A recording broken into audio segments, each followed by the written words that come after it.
It's gone one, I believe, and so let me welcome you all to the meeting and declare it open. Matapura, would you do us the honour of appropriate karakia, please?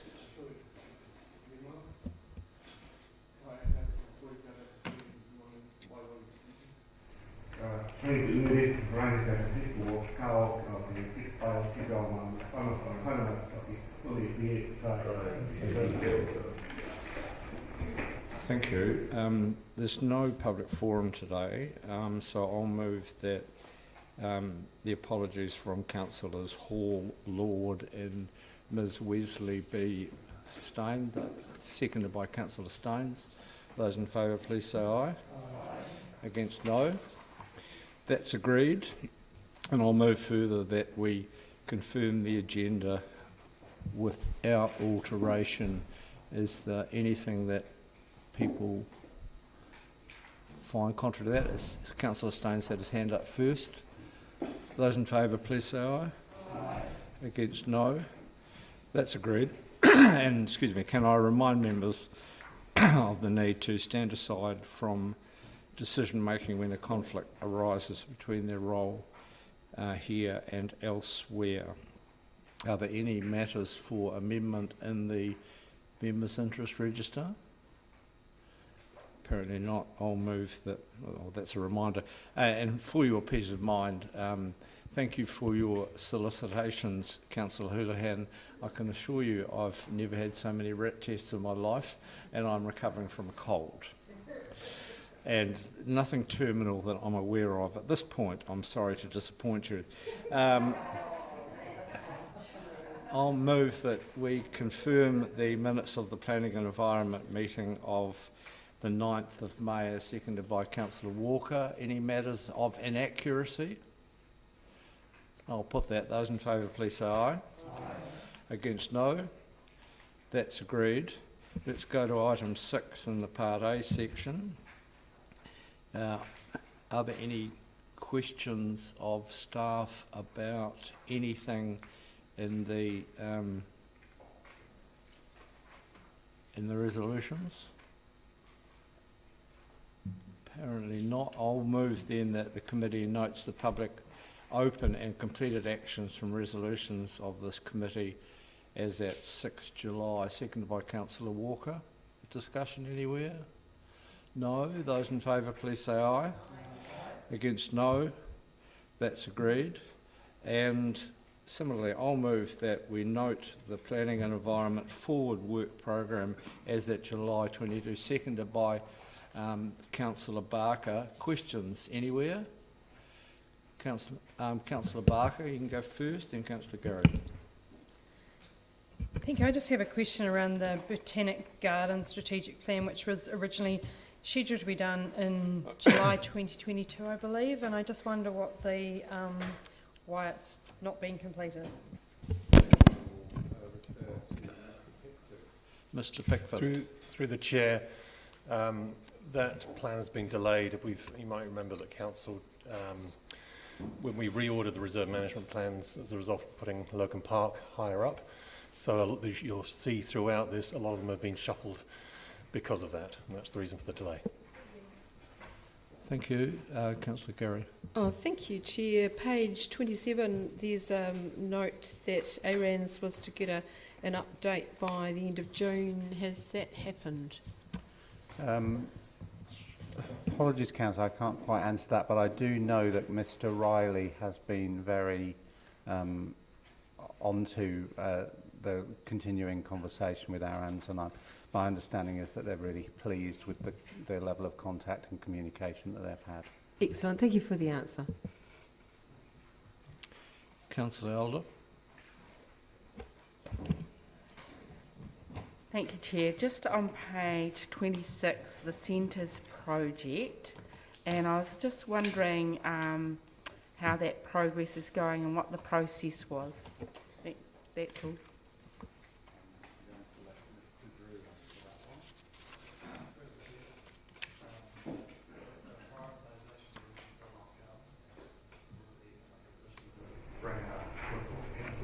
And then you try. Oh, thank you. Councillor O'Malley. Thank you, Chair. I'm not sure if this is item or for later for items for consideration for the Chair, but we have the Otago Boat Harbour Reserve Management and the Otago Harbour Reserve Management Plan. And I was wondering, given that there's a significant amount of activity at the Karatane Harbour, where are we sitting? Or are we planning on putting together a Karatane Harbour Management Plan? So I don't know if it's here or should I bring it up for matters for the Chair at the end? Through the Chair, I'll have to come back to you on that, Councillor, on the detail. I don't have a date. And I think it's clear from the discussion earlier that we're going to have to come up with a better mechanism for matters like this to be reported on formally. Nothing else? Did I move that? I did, didn't I? And it's seconded. Further comment about 7? Nothing. Those in favour, please say aye. Aye. Against, no. That's agreed. Item 8, the future development strategy. Ms. Wakaira and Mr. Drew, would you like to come up? Can I just say, as a bit of a preface before we have the staff at the table, that obviously this is an extraordinarily important document in due course for the development of our city and has wider implications for the region. I must say a lot of the concerns I had about a one-size-fits-all solution for the whole region have been allayed by the process that the Regional Council has decided to follow, namely that each urban entity will lead the development of the process and whatever is appropriate for their patch. And I think that's to be welcomed, and that's sort of the framework that obviously this discussion will build on. Now, do you want to make any introductory comments, either of you, Ms. Wakaira or Mr. Drew, before we go to questions? Yeah, just a couple, if I may. For those councillors with an eagle eye that have spotted in the footnote about a housing capacity assessment in mid-2022, there's been a delay with that work. Lots of the work was being done earlier in the year. COVID's kind of delayed that. So it will be a topic of conversation at a future workshop in this triennium, and then the actual report will be late 2022. Just on that, in terms of the urban capacity, one would assume, is it fair to assume that the outcome of ongoing mediations and what they yield and the rest of it will be reported by way of that workshop? That's a fair assumption. Thank you. Questions, councillors? Councillor van der Vis. When it says in the recommendations that the DCC acts as lead coordinator, subject to endorsement of the Otago Regional Council, does that mean that the DCC or our Chief Executive would be setting the agenda and arranging meetings? What's actually meant by lead coordinator? Can we not have a co-coordinator given the current fashions? I think that comes back to what I said originally, that each local authority, in the context of the wider canvas that the Regional Council is painting, but each local territorial authority will lead the discussion for its patch. That's how I understand it. If that's not correct, can you correct me? Yeah, Ms. Graham? This one's more about someone being responsible for organising the meetings, for taking minutes, those kind of transactional activities, so it doesn't fall between the gaps. So it's just getting clarity on who's coordinating. Does that answer your question, Councillor? Kind of, although I did wonder if that's the only thing, how or why endorsement from Otago Regional Council hasn't already been forthcoming. So I can answer that. We've worked with the Regional Council on the preparation of this report, but their committee meets after this one. And so we can't presuppose what the council will determine. Staff have worked closely to come up with an agreed approach. And there doesn't seem to be any, there have been some some friction between councils in the past. That doesn't seem to be the case in this context. One would hope not. Thank you. Councillor Houlihan. Thank you. If that was agreed, would that mean DCC would lead comms on this issue? Or? No, not necessarily. That would form part of a wider discussion. Thank you. We would always have joint comms on something like this, Councillor. Through the chair. Councillor O'Malley. Mr Chair, point 15 says that we're going to be coordinating, obviously with our long-term plan, but the Regional Land Transport Plan, and I noticed that at the moment this is only for this triennium, that the governance component is through Planning and Environment Committee. But given that the RTC is the overarching body, as we know from the previous meeting, how will this governance structure work with interacting with the Regional Land Transport Plan? Or will there be an opportunity, potentially as this fleshes out, that more committees will be added as they become relevant to the FDS? So, as you've noted, this is interim because we have local body elections in 3 months, give or take. And in discussion, there are a range of more formal governance structures that might be possible post-triennium. And so once the new councils are inducted and the mayor and chair have decided on their committee structures, then we will bring a paper that looks at what the best mechanism, and it might be a joint committee, it might be a continuation of the same. Thank you. Councillor Walker. Thank you, Mr Chair. Just in the papers, there's a suggestion that the FDS will likely be superseded by whatever is spat out from the RM reforms, which I think is a 30-year long-term national whatever strategy. Can we be assured the work we do here can still feed into whatever does emanate from the RM reforms? It wouldn't necessarily be wasted work. One would hope so, but we can't assume because we don't know what the RM reforms are bringing. But my sense is that it's all good foundational work that will feed directly through. Okay. Yeah, I agree with you that we can be assured, but is there a suggestion of a regional, longer-term strategy, isn't there? Correct. Okay, thank you. Thank you. Councillor Hawkins, Emile Hawkins. Asked and answered. Very good. Councillor Van Vis.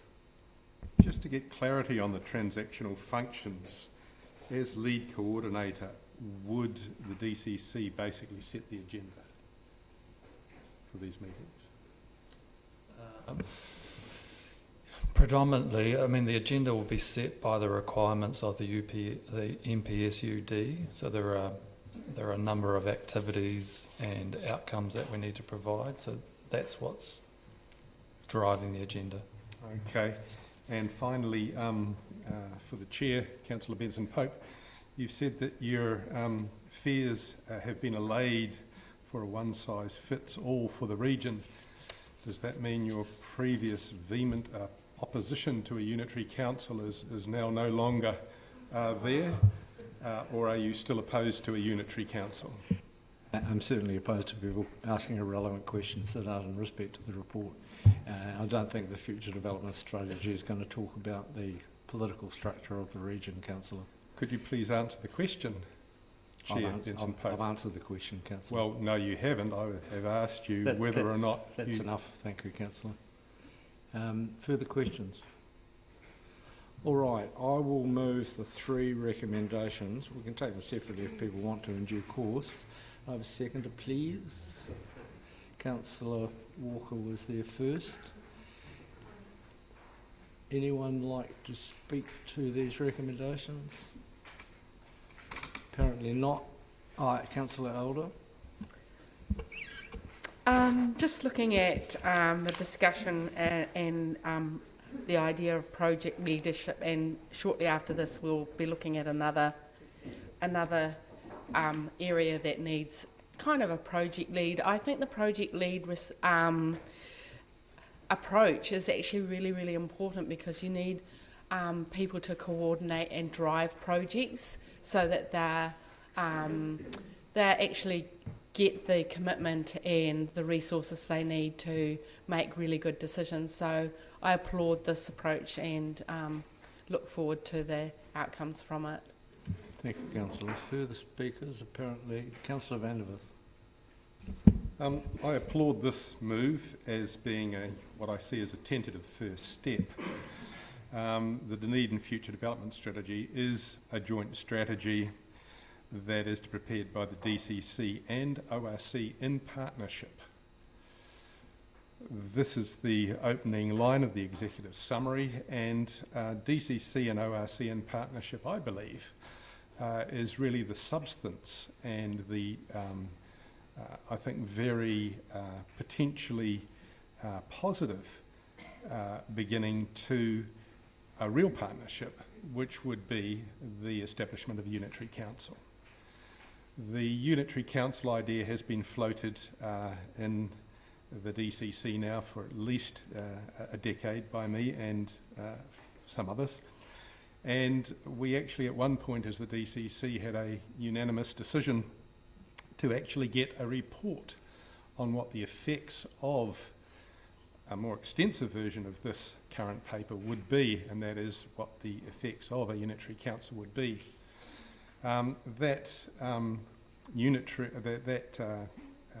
Unanimous decision by Council was, however, delayed by over 2 years by ex-Chief Executive Bidrose, who basically just failed to move on it. I am hopeful that this particular future development strategy will make the ORC and the DCC, by working together in partnership, recognise that we actually have a whole lot of common goals, and that these common goals are best served by decisions that are common to both DCC and ORC, because in the past this hasn't been the case, and it's been to the detriment, I think, of Dunedin that ORC and DCC have often been at loggerheads over interpretation of government rulings. I'm thinking particularly of the 6A debacle that we went through a few years ago. I'm looking forward to this joint strategy and partnership actually making the ORC and the DCC work as a unitary council. Thank you. Thank you. I think it's unfair that the previous councillor states as a fact that our former CEO failed to deliver this when there's obviously Point of order.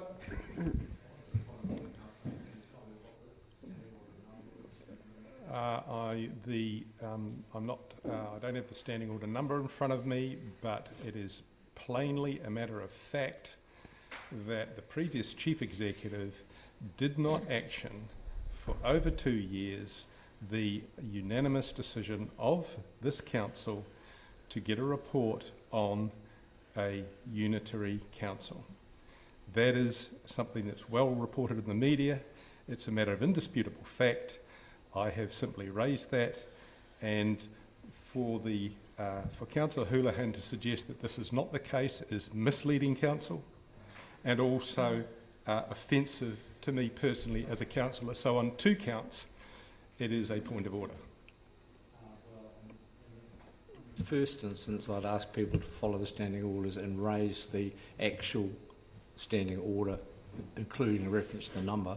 However, I do agree that that statement you made is a matter of fact, and so there you are. I'm agreeing with your point of order. Further speakers, Councillor O'Malley. Thank you, Mr. Chair.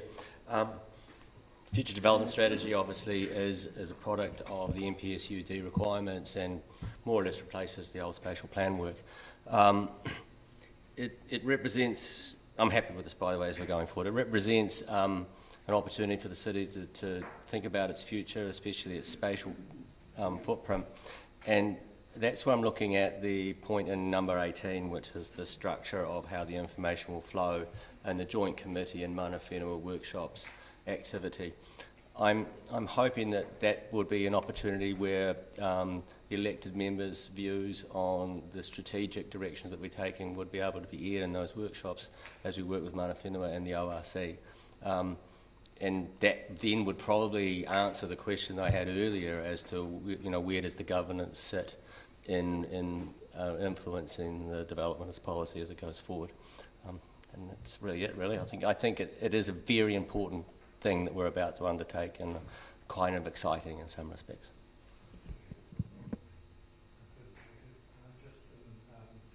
Brief response. When I talked about the one-size-fits-all, I was talking about the urban design structures and other issues in respect of the wider region, and I'm pleased that that we are in a position not having to have that concern in the way we might have because of the decision that has evolved for us to have a primary role in our patch. Right, I'll put it. Those in favour, please say aye. Aye. Against, no. That is agreed unanimously. Jolly good. Let's go. Oh, I'm sorry. Oh, thank you. Well, good to let Mr. Rowe in. Thanks. That takes us to item 9, and thank you for your eagle-eyed alert, Councillor Wiley. Now, we've got you two at the table and Mr. Rowe to answer questions. Mr. Rowe, can you hear us all right? Hello, Mr. Rowe.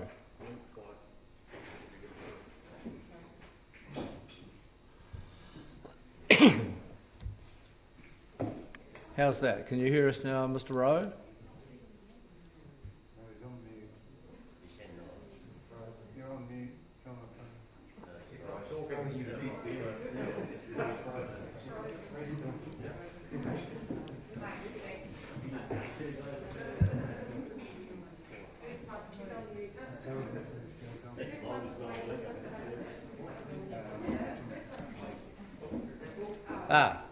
Mr. Rowe, you can hear us.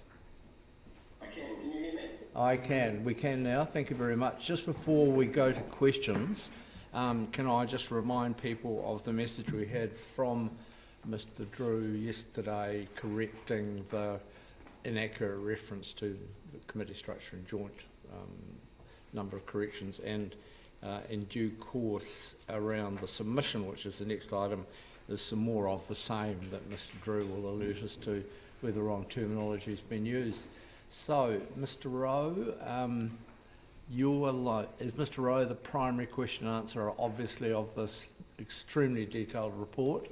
Who would like, do you want to make some introductory comments, Jonathan? Hello there?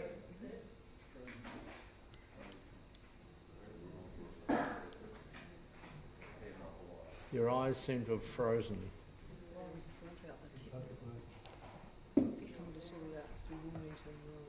All right, well, should we go on to the next item then? You want to adjourn for 5? Oh, all right. Okay. All right. Just while we're fixing that, I've had some advice from the Chief Executive that I behaved improperly by declaring a vote unanimous when there was no division. It was, however, carried. I've corrected that to you. You there, Mr. Rowe? Yeah. Hello, can you hear me now? I can. Would you like to make some introductory comments to your very extensive and detailed report? Yes, thank you. I'll make some very brief ones. Basically, just the report seeks to capture a lot of work over the last couple of years, a lot of complexity, and try to present that in a way that I guess sort of maps out the process. It doesn't present the answers, as we've said. Everyone wants to get to that space, including us. But it will take some time and take a number of steps to get there. But we think we've developed a process that's going to enable everyone to do that and to kind of put us in the position we want to be in 3-4 years' time. Thank you. Thank you. Questions, councillors? Mayor Hawkins.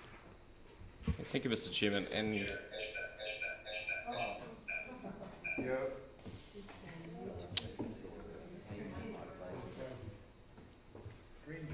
I'll try again.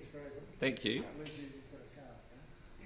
I'm getting IT commentary. I've just got rid of my phone.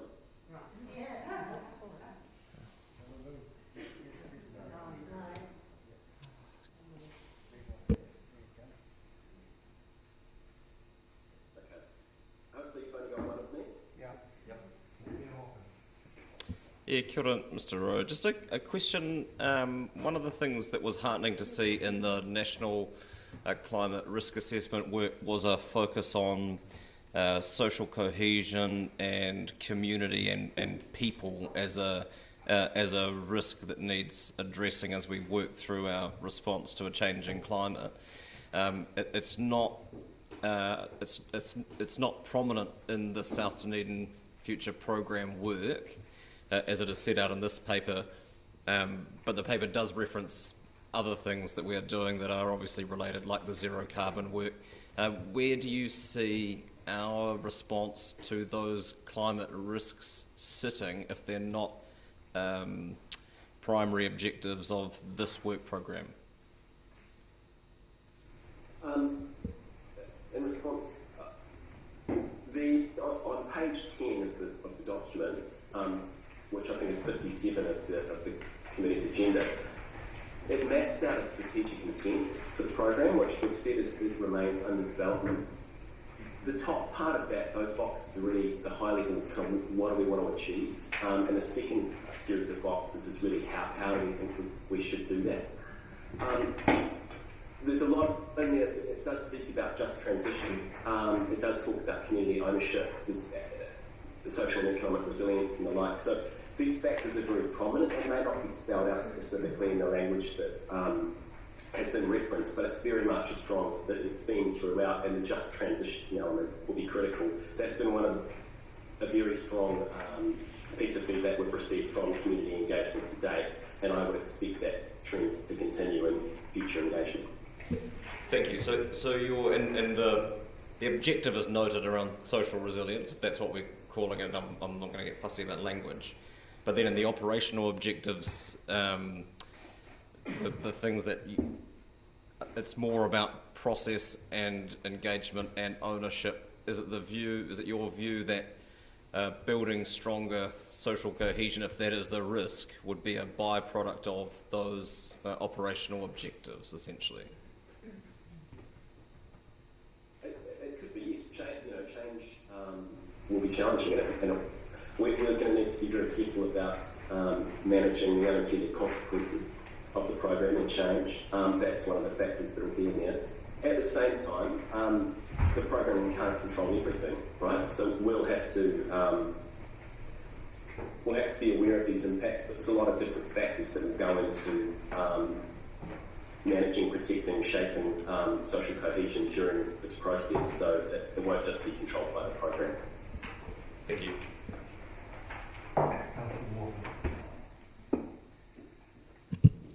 Thank you, Mr. Chair, and thank you, Mr. Rowe. I won't look at you, I'll speak into the microphone. Thank you for this amazingly comprehensive report that made some interesting reading. My question is around the fact that, of course, in Dunedin there are lots of other vulnerable, low-lying areas, and of course this report rightly focuses on South Dunedin. Can I assume that the work that spits out from this will, in essence, be a good template for other areas that are vulnerable to climate change risks? Thank you, Councillor. I've got to be careful I don't speak beyond my mandate. I've got South Dunedin in my job title, so I don't have a broader adaptation mandate, but that would certainly be the expectation in terms of South D is the highest priority, the biggest challenge probably, and we would expect to develop a lot of processes, learn a lot of lessons here that could then be applied to other coastal settlements or other parts of the city that are experiencing similar challenges. At the same time, all of that work is happening against the backdrop of this national architecture that's evolving and changing, RM reform, development of the Climate Adaptation Act, guidance from central government on things like managed retreat. So all of this we would expect to come together. Thank you. Further questions, Councillors? Councillor Elder. I understand, Jonathan, that you were employed to lead this project, and you've done a considerable amount of work with a number of organisations. Can you talk about your role and how that your lead has produced this work and how it's helped produce this work? Sorry, Councillor, just to clarify, do you mean in a past tense or moving forward? Just in the work that's been progressed now, because of your being a project lead, and in the future, your vision for how that might work. Sure. I guess one of the things that we did in November was have a conversation with a whole lot of colleagues in both councils about what work that they've been doing on South Dunedin, what they thought of or conceived of as the South Dunedin Future Programme, and how they all fit together. It became really clear that there was a really similar objectives. Everyone seemed to want the same thing, but slightly different understandings of what that was. And then, in order to progress the work, different people had to either swim outside their lanes or try and get other colleagues to move things forward. And that inevitably becomes tricky when people are up against different deadlines and competing priorities. So the value of creating the role that I'm in is essentially you can work across all of that, right? And you can plug gaps and how to kind of manage things across different vertical work structures. So I think it's just probably been the missing piece over recent years, and having a dedicated resource, dedicated pair of hands to help juggle that and kind of pull it together and coordinate, I think that been probably the last piece of the puzzle to get us to where we are. I think that's going to be important moving forward, particularly as the work ramps up. You'll see in the report the sort of 37 steps that we think we're going to need to go through, and each one of those is a project in itself or a number of projects. So there's going to be a lot of just kind of coordinating, managing, pulling things together that will be required. What that looks like, it's still to be determined. But I think that it's worked really well to date. I've certainly had really a lot of good buy-in from colleagues who have all indicated to me that if the programme is able to provide that strategic direction, that sense of where we're going in the short, medium and long term, they can absolutely adjust their planning, their budgeting and their strategy to all start to coalesce around that. So I think it bodes well. I'm certainly very confident that we can get this done. Thank you. Can I just follow up part of that, Mr. Rowe?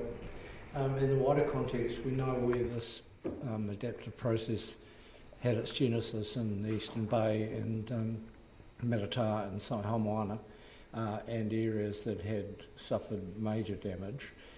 We've had, I recall the workshop, as most colleagues will, around the development of the process in that respect. Is there anywhere else in the country, much and all as many communities are facing similar challenges, but is there anywhere else in the country who's got to the point that we now are with such a major urban area under discussion and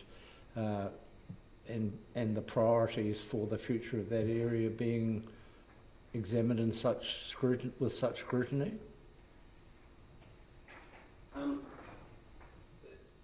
The short answer to that is that I think everyone's doing this, and everyone's doing it about now, but they're all doing it in slightly different ways, in part because of the particular circumstances. So adaptation, mitigation is global, right? An emission is the same as an emission in New York or somewhere else, all goes into the same climate.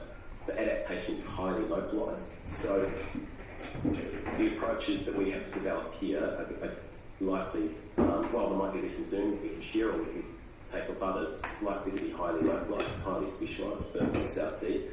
Similarly, what we deploy in South D may or may not directly transferable to the other smaller coastal settlements in the wider Dunedin city. So everyone's doing it. We're all kind of learning as we go, and as I say, we're doing it at a local level at the same time that the central government's developing architecture. So it's a little bit of building the plane while we're flying. Thank you. Councillor Hurtado.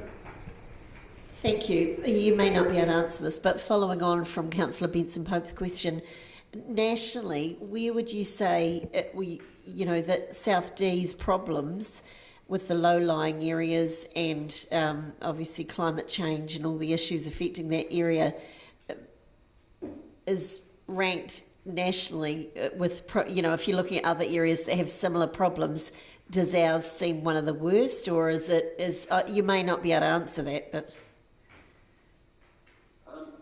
There are certainly aspects of the challenges that South D is facing in other places. I know Tauranga has a groundwater scenario or set of challenges that are not dissimilar to South D. Obviously, Wellington waterfront has a lot of reclaimed land. So you can kind of get snapshots of it when you look around the country, and that's certainly what we're doing, looking at options and what are other people doing and what could we do in South D. I think it's the issues that we have here have a national profile and relevance. That's certainly the message that we're trying to promote in Wellington. That's certainly the kind of the indications that we get from colleagues in Wellington. I've had conversations with colleagues at the Ministry for Environment about this, and looking at how do we sort of weave what we're doing in South D into that development of the policy and the legislation at a national level, both to inform that and help ensure that Dunedin's interests are reflected. Thank you. Given that, do you think we are in a good position maybe to be considered as a pilot? Because I know that some people have said that before, for the government to use for a framework for New Zealand and the rest of the world to look at?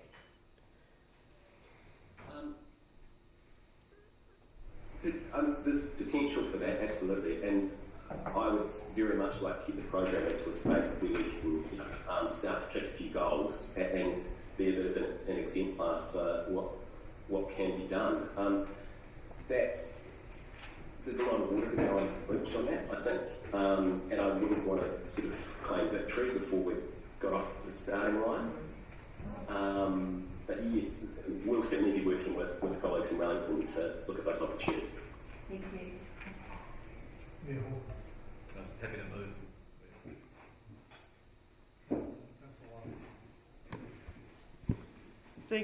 Thank you, Mr. Rowe. After the article in the ODT yesterday and looking at this report, what commentary would you give to the residents that have a house in Richardson Street or Council Street or Ascot Street about where this work is going and the confidence they can have for their properties?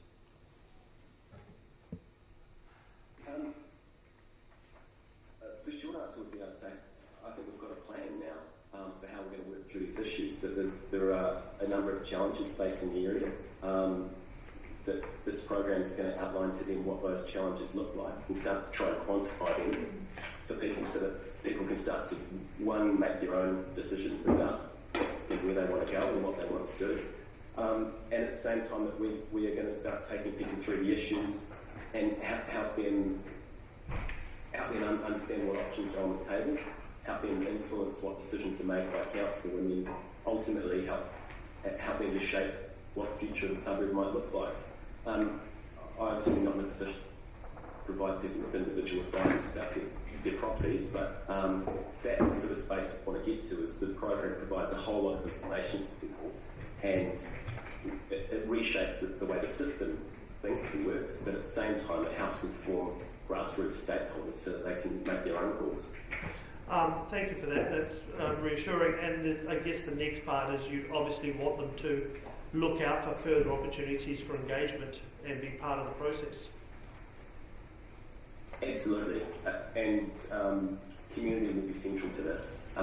We've done a lot of engagement work to date, but I think that's the thin end of the wedge in terms of what we have in front of us. So absolutely, we want to provide as many people as possible with as many opportunities as possible to feed into this. And subject to council's decisions on the paper, one of the things we will be focusing on next, quite a lot of comms around the program, what it is, what the steps are, where people might engage, and to design an engagement program that reflects that. Thank you. On page 17 of your report, page 64 of our agenda, At the bottom it talks about partners and stakeholders. And what I noted in reading a lot of the report was there was very little reference in regards to, for example, GNS Science, that are already doing a lot of work in this space around South Dunedin. Mr. Cox has presented to us, and I saw very little evidence of even the university engaging in this space. Is that happening? Absolutely. There's been a number of comments about how thorough the report was, so with, there's lots more I could have included, but tried to not give everyone too much to read. Yes, we're working very closely with GNS, with the university. We're actually, as an example, we're in the process of setting up a contract with the Centre for Sustainability at the university to help us look at some academic research into best practice for adaptation, what's going on around the world, how that could be applied in Dunedin and the like. Similarly, I talk regularly with Simon Cox and colleagues at ORC about the science, what's happening, what they're planning. So there's lots of people involved. It's going to be a real team effort, and my role is just to know a little about a lot and try and pull it all together. Thank you. Councillor O'Malley. Thank you, Mr. Chair. Thank you, Mr. Rowe. My questions are around the tables on page 75 and 81 of our report, which are 28 and 33 of yours. The first table, so page 75 or page 28, depending, you've got a number of decision gates that are there. And then on the other table further down, so page 33 and page 81 of ours, you've got a basic Gantt chart of activities over the next 4 or 5 years. My question is, the decision gates look like they are strategic decision gates. When do we see those converted into operational activities? Should I stay or should I go? And then what do you do then? When do we see, how do these interact moving into that area next? Obviously you need to do what you're doing, and I applaud what you're doing. I'm wondering how that then translates out into activities and when we should see those activities starting to kick in, and I imagine they kick in at various different times. Yes, and this is kind of a tricky program, and it's probably worth giving things some context. So when we started, I think a lot of people had the idea, and I probably had the same, that this was going to evolve into some sort of big project that might have tens of millions of dollars attached to it, that built some stuff and did some climate adaptation activities and projects in the end. We don't think that's the best way to go now. What we think is that the program should really be thought of and act as a horizontal initiative that runs across both councils, and it feeds into and informs all of the existing vertical work streams, structures, groups that currently operate. The idea being that we can pump in a whole lot of adaptation information, advice, all of these steps that we've talked about here, and we would inform the system so that different parts of the PCC that are making decisions around planning, around Three Waters infrastructure, around transport, can make those, continue to operate in their own systems, structures, budgets, but just make it knowing that, okay, we've got this adaptation advice. The SDF programs told us that in these particular areas that are high risk, these are lower risk, these are the adaptation options that are on the table. This is how our work might feed into, complement, or support that. So it's a kind of long-winded way of saying I can't answer that because that's not my job, my work. My role would be to inform all of the operational groups that will make those decisions. But the idea being is that all of that starts to move in a particular direction that's consistent with the strategy that we're going to produce. That strategy is going to be very much informed by those big decision gates that you've identified in that table. So where the councils decide to go on particular sets of adaptation options or what they look like will then inform what projects get off the ground or are pursued or investigated, and that'll all kind of flow through the system. think you've actually answered very thoroughly exactly the expectation then of this activity. So if I'm right, then what you're saying is yours is the map-making activity, and then the other things that flow from it are based on what you find there. So a Three Waters program or a transport program or even a relocation program, they would come out, but it won't sit in this. This actually informs. Is this correct? Correct. And all of those, there'll be many, many different elements. So if the program identifies a particular area that might, say, be high risk, and there might be a conversation about whether we want to transition that land use from its current to some future use, that might involve conversations across transport, across Three Waters, across housing and all these other departments that then might kick off particular programs, projects or work streams that then kind of take forward the elements of that. And again, over time, they all sort of come together and you get these incremental changes that reshape that part of the urban form. Thank you. Councillor Barker.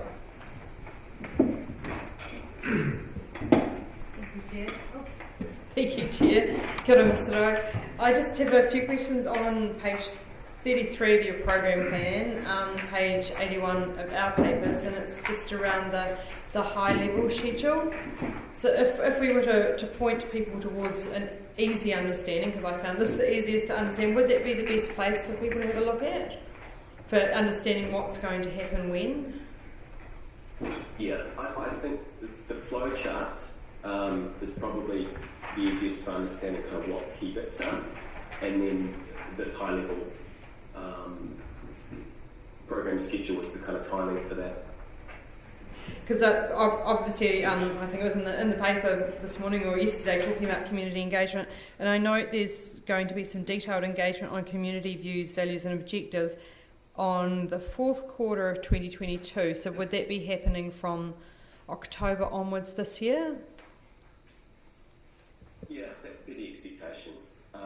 We'll, as I say, subject to councillors' decisions today and next Wednesday with our ORC colleagues, we would do an initial focus on a whole lot of comms, pushing some material out, and then the next kind of 9 months will be a little bit around more shift from an outward comms focus to more of an engagement, two-way process.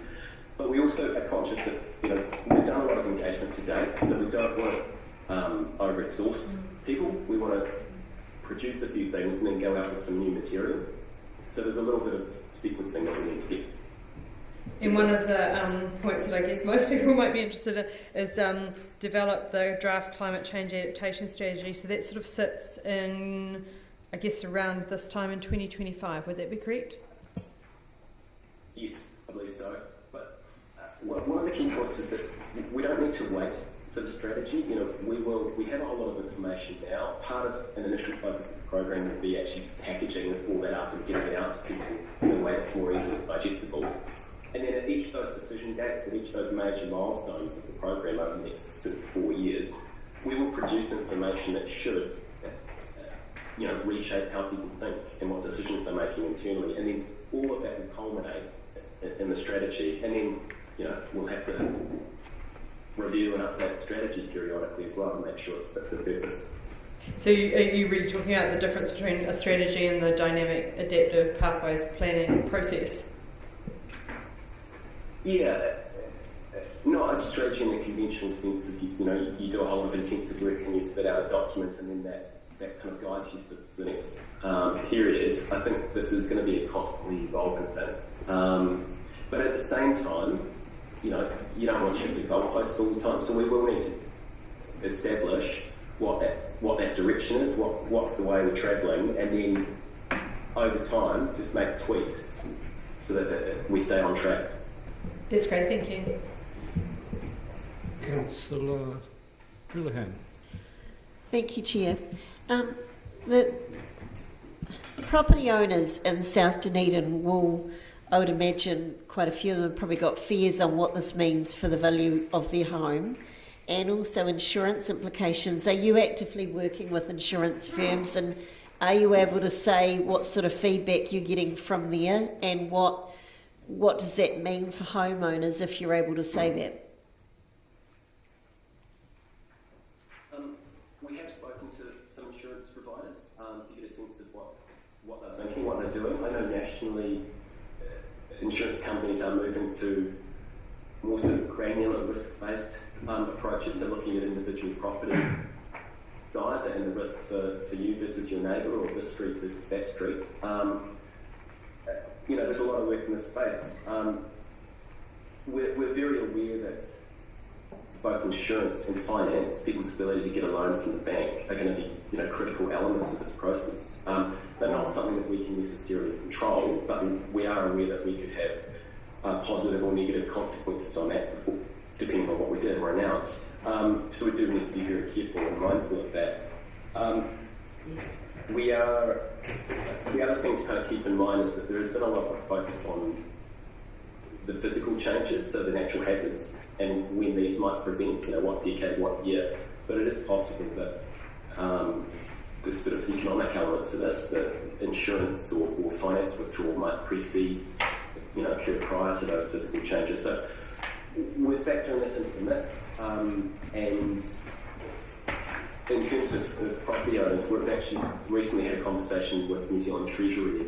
They've asked if we could hook them up with some local contacts in the community to get a sense about a grassroots sense of whether insurance premiums are increasing, are people having trouble accessing insurance and the like. So we are involved in that space. Oh, that's great to hear. Thank you for that. Is there any, when you're talking to Treasury, is there any talk of compensation coming from the government if it's if say insurance pulls out from the area or the values are really affected poorly? These are all the questions that I think are also being asked in Wellington, and I made that reference to this evolving national architecture. So it's something that I understand Treasury is looking at very closely. Is that one of our roles, the program, is to try and get a Dunedin voice, in that conversation, which we're really pleased to be able to do. Thank you. Yes, I'm sure the homeowners will agree. Thank you. Councillor Lofisa. Tēnā koe, Mr. Chair. Tēnā koe, Mr. Rowe. My first question, I've got three, relates to the program background on page 54 of our papers, and just being aware that the actual definition of South Dunedin, who lives in South Dunedin, is contested. When you say that there are areas of South Dunedin among the wealthiest in the city, you're specifically talking about St Clair or other areas as well? I think that reference would be to St Clair. Okay, thank you. And then my second question of three goes to the summary of considerations where you enumerate the stakeholder engagement people that you've had conversations with. Is there going to be an extension of that group? Just noting, as a Pasifika person, there's only one Pasifika group there, and there's other Pasifika groups that are definitely resident in South Dunedin and have been for multi-generations. Absolutely, and in part, the engagement that's been undertaken in the last sort of 6 months, a couple of constraints. One has been time, and the other one has really been COVID. I think about it as an onion, really. When we've got more time and more scope, we absolutely will expand the onion and look at much more an engagement with a wider number of groups and individuals. We knew that we'd deliver a plan mid this year, and we wanted to have that be informed by some community engagement, but at the same time, had some realistic expectations around we probably can't get out and do a lot face to face and meet a lot of people. So we focused on sort of a dozen umbrella groups, but fully recognised that that's not a complete picture of the community. Thank you very much. And that sort of segues into my third and final question, which is about process, and I'm referring to page 75, the tables, as Councillor O'Malley did. And I'm just saying, on reflection,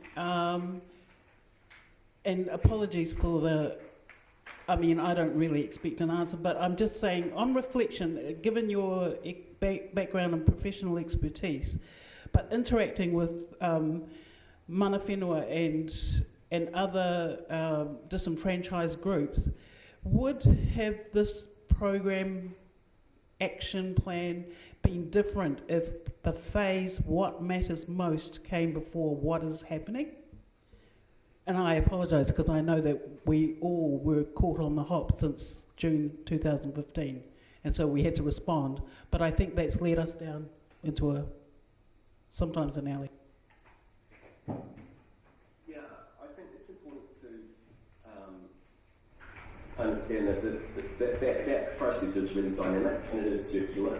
Though at the same time, when we're trying to talk about really complex and dynamic processes, sometimes people give you a really strange look. So we've tried in the program plan to break it down, make it a little bit more linear and put it in a table form so that people can it can be more clearly understood for everyone. In reality, we're doing elements of every one of those stages now. So I think we are having conversations about what matters most, about what's happening, sort of they interchange. So I don't know that it would have been different dearly, but if we get, in the future engagement, get a lot more information that changes how we think about what matters most, or what people are telling us that matters most, we can absolutely adapt the program.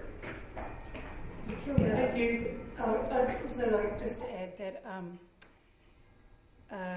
some of the initial thinking when Jonathan first came on and when I first started having conversations with Jonathan as his manager around the returning of some of our thinking to the fact that we've built on wetlands, and that originally that South Dunedin area, the South Dunedin area has an entire history and a very closely connected history with mana whenua. And so that story and that narrative, which actually sits at the heart of all of this, is yet to be told and is yet to be positioned in this work. But it's a very important piece of work. It's a piece of work that Jonathan and I have had a number of conversations about. And it's a piece of work that we have started to have conversations with mana whenua about as well. And as much as it physically is the reason why we have these issues, it's also the umbrella over the work itself, and that part of this program has yet to kind of happen, but it is something that we are very aware of, and thank you for bringing this to the table. Thank you. Councillor Wiley. Thank you. Mr. Rowe, I'm looking on page 53 of our agenda, page 6 of your report, paragraphs 5 and 6. Paragraph 5 starts, the intent is that land use, infrastructure and urban form of South Dunedin will change in a gradual, organised manner in response to the changing climate and natural hazards risk, and reflecting the characteristics and priorities of affected communities. It then goes on, I won't read the next paragraph, about changing physical environments and infrastructure. Then also on page 79 of our report, 32 of your report, it goes on to some, third paragraph, some types of infrastructure investments, such as improvements to drainage schemes, are likely to directly affect the longevity of the continued use of land in a business as usual sense. So I'm just trying to find where the balance of infrastructure comes in with the climate adaptation program and around the future of South Dunedin. So am I, Councillor. And I mean, this is going to be a challenge, right? How do you calibrate all of these things so that we are making the right investments now that can manage and minimise sort of immediate flooding risks and likely through an infrastructure sense. But how do we do that in a way where we're investing in areas that we know we're going to get a payoff over the life of that asset? So, we think we're going to be there for 100 years. We think the infrastructure that we're creating now is going to be suitable and is going to provide the service that we want from it for the entire duration of that, even with these changes in climate. And Well, I would, I don't know what the options can look like necessarily, but I would expect that early on there will likely be a focus on infrastructure to manage short-term risk. At the same time, we'll likely need to deploy a number of planning tools that mean that we don't make decisions now that lock in, risk later down the line. And the trick will be kind of getting that balance right of all the different tools that we've got in the toolbox. And I don't think it'll be doing any one thing now, or in the short, medium, or long term. It'll be doing a varying combination of all of the things as we move through. So just to get confirmation, because I didn't see a lot of reference to technology and infrastructure in this report, that is a big part of the future of South Dunedin as well, and obviously new technologies that would come out. Yeah, absolutely. And one of the things that we would kick off almost immediately, subject to council's decisions on the papers, would be an investigation into best practice both nationally and internationally in terms of adaptation options that will start to inform the work that we're doing. And I would absolutely expect that to be a coming mix. Thank you. Councillor Vandervis. When Mayor Hawkins said he was happy to move, is it option 1 that he was happy to move, or option 2? Recommendation, Councillor. The recommended option 1. The recommendation. And when it says under option 1 that it's recommended approaches through a formal, dedicated program with dedicated staffing and operating budget. Have you got any idea, or does anyone here have any idea what the anticipated budget will be for option 1? It's in the report.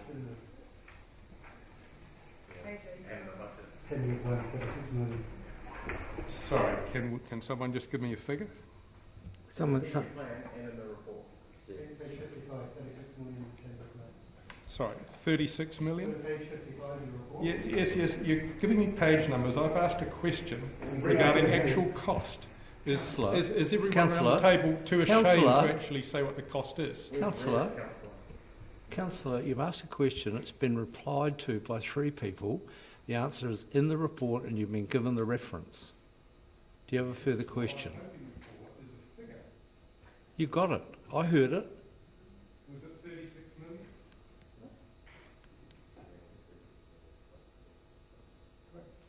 It was 36 million. Right, now that we've got that on video, not many people will have time to read through this report. Obviously a lot of people haven't had time to read the report, Councillor Houlihan. And I haven't finished my question. Well, I'd like to hear it then, please. My next question was, given Mr. Rowe's comment, make program digestible and reshape how people think, is that not a definition of propaganda? I don't think that's an acceptable question, Councillor, and I'm certainly not going to expect Mr. Rowe to respond to it. Councillor Houlihan. Thank you, Chair.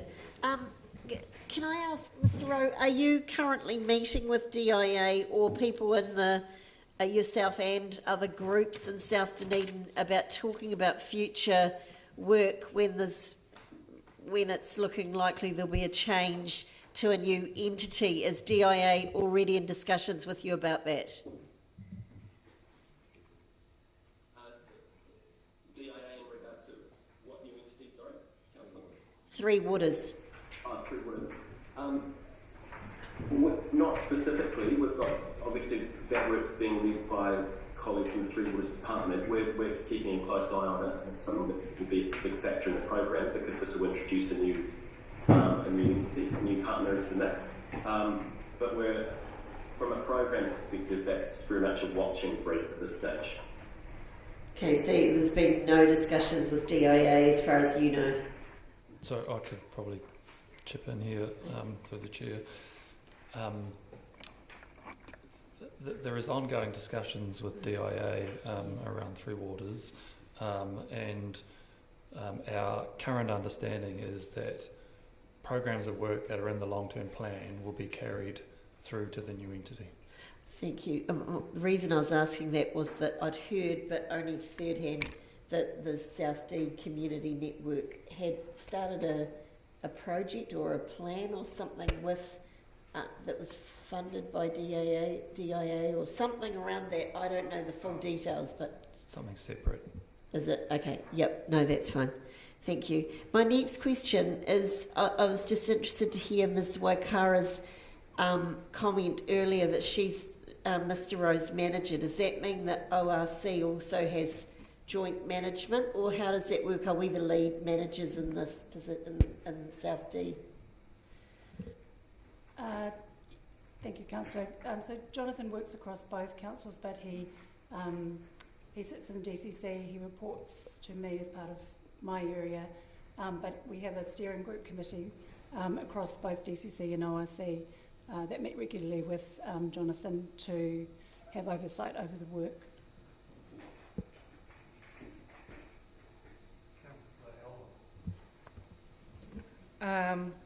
On page 55, it does reference the DCC's 10-year plan allocates $36 million for flood protection works in South Dunedin, with 2 projects currently underway to develop an integrated catchment model and a flood alleviation plan for the area. I was just wondering where that was at and how it works with the whole overview of the strategy, and in particular Jeannie's science and the first step, what is happening in the area in terms of the science of what's happening.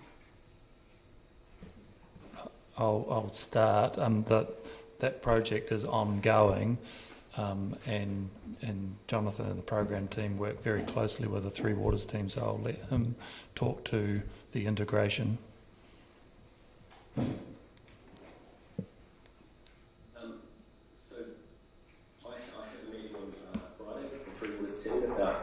Some of that work.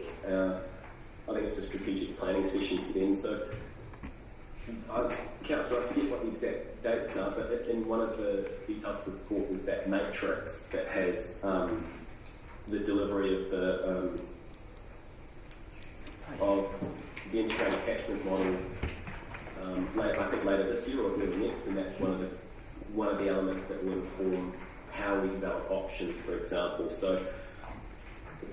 When we're looking at the options, the Three Waters network, what its capacity is, what it could or could not do, and what the costs of that might be, coupled with things like green space, what we could do with parks, what the science is telling us from the groundwater investigations, etc. All of that will feed into the options development and then analysis. And in some ways, the fact that it goes across a number of, like, Three Waters, future development strategy, community wellbeing, etc. Does that really speak, and the regional council's capacities, does that really speak to the need to have a project lens on this, so that it's a far more effective decision-making process? I mean, there's a lot of work involved in it, and it's not all work that the program will control. So I think there is real value in coordinating that. But there are lots of different parts of the DCC and ORC system that are making decisions. There are lots of different partners outside of the two councils. Playing Aurora, for example, there will be a big factor and a big player in this, both in terms of we want to be helping them to invest in the right areas and in the right ways. Similarly, we want to know what they're doing so that we can factor that into what we're thinking and developing. So, yeah, absolutely, I see kind of coordination of all of that as a really critical element.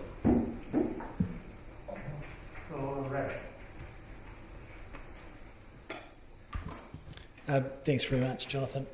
You've said in this that the community is central to the whole plan and program.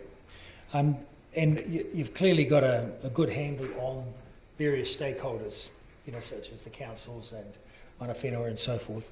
I'm wondering about the general community as a whole, just the residents who live in the areas, the ones are very affected by all of this. Do you have a plan for engagement with them and getting them involved, getting them on board to participate in the next steps and what their thoughts are, or will that be evolved as you go forward? It's under development, but I think that's certainly enough that we're looking to crack over the next couple of months. We're very aware that people engage in different ways. Not everyone can come to a town hall meeting on a weeknight.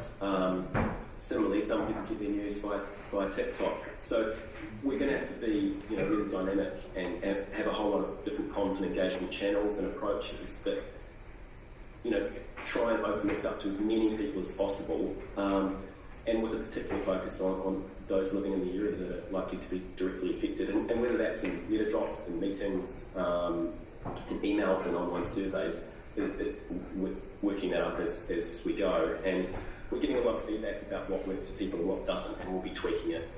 Great, so this sounds like it's the adaptive pathway in action. Absolutely. Thank you. Thank you. Councillor van der Vis. On page 44, under the option 2 status quo, which we're not discussing at the moment, but I'd like to know what that option would be. It says under advantages that just the status quo would avoid the creation of a new or separate structure and the financial and personnel commitments associated with a formal dedicated program office. What my question was previously, and the claim that the answer was $36 million, I don't believe the case. Financial and personal commitments associated with a formal dedicated program office. What is the cost? The financial and personal commitments under the advantages as listed in status quo. What are the costs actually of this more formal financial and personal commitments? Mr. Drew, Ms. Wakara, Mr. Drew, answer please. Councillor, it's in the summary of considerations. Under financial considerations, the number is 500 per annum, 500,000 per annum. Thank you. For how many years? Further questions? Sorry, for how many years? You said it's per annum.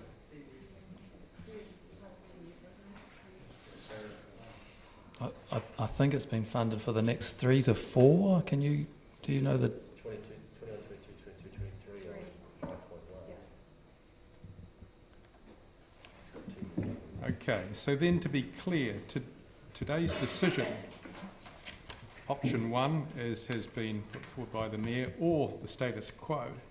So today's decision then really is a $500,000 per annum decision for the next 3 or 4 years.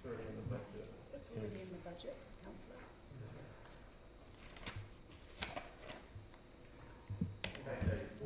All right, well, let's become more focused. I think we had a pretty good rant. Excuse me.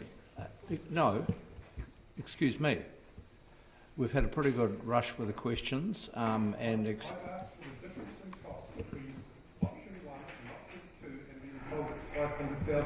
Councillor, that will become clear when the Mayor clarifies exactly what he's moving, so there will be absolutely no confusion, and I'd like to move to the debate, which we'll do now.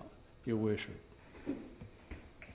Yeah, thank you, Mr. Chairman. This isn't a $500,000 decision. The decisions around resourcing have been made through the 10-year plan, where we decided to allocate $500,000 a year over a number of years out of a total budget of $920,000 a year, as those have made it through to page 84 in the agenda for today would have discovered on table 8 under 5.1.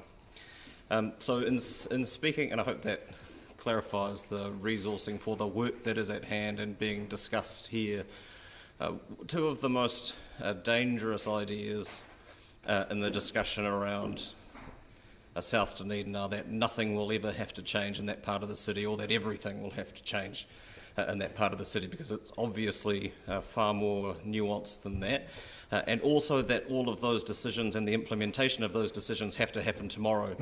And I don't think it's helped when we have illustrations like the map we saw on the front page of the newspaper with the affected area lit up in bright red flashing lights, and what does that mean for the for our community in terms of the urgency and the and I think the unnecessary catastrophising of the situation at hand, because we do have time to do the work that needs to be done, so long as we do the planning work now, which is the decision that Council made through the 10-year plan to resource a dedicated work program jointly with the Regional Council to do the planning work that will inform those later decisions over a number of decades.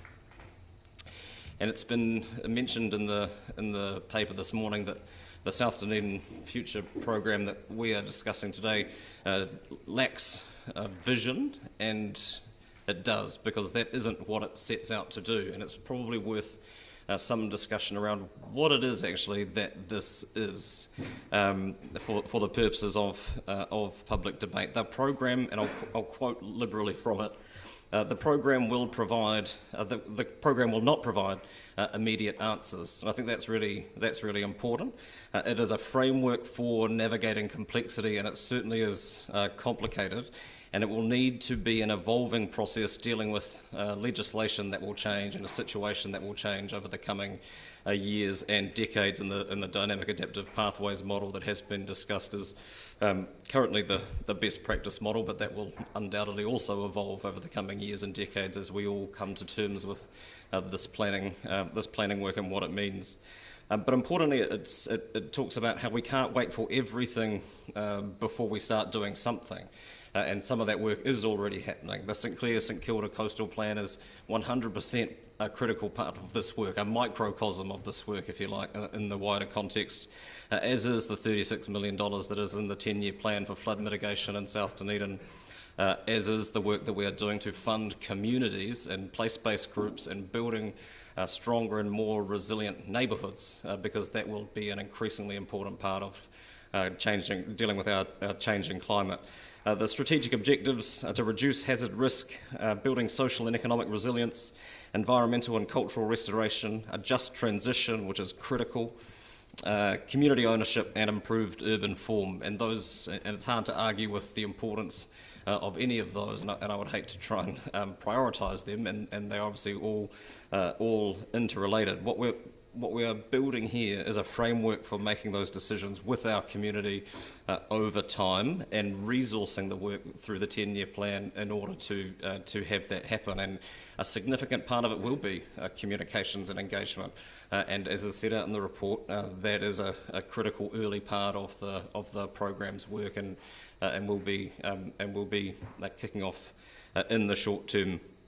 The primary output of the program is an adaptation plan for South Dunedin. That is the end product, and it's not without risks, not least of all the uncertainty in our changing climate, but changing political priorities at all levels of government, changing priorities potentially in terms of resourcing, those sorts of things that we need to be mindful of. But most importantly, I think, and of most concern in terms of risk is a couple of the key items within the inside program of the architecture are things that we are soon to have a lesser degree of direct influence over, particularly thinking about land use planning and Three Waters infrastructure, and those are undoubtedly going to be critical areas that this work will need to involve. And it's challenging enough when all of those people sit inside the same building or two buildings at different parts of the city, let alone when you're dealing with an increasing number of entities whether it's at a South Island wide scale or at an Otago wide scale in terms of where the planning system might land. And I don't want this to get sidetracked into a debate about water reform, but a lot of the concern that's been raised around Three Waters reform has been around governance and asset ownership and growth planning. But I think increasingly I'm concerned about what it means for our ability to be able to adapt to a changing climate, which is what this paper is about, and deal with things like civil defence and emergency management when you're dealing with an increased frequency and intensity of heavy rain events. And I don't know necessarily that those practicalities whether you're being reactive or proactive, have been thought through as well as they might.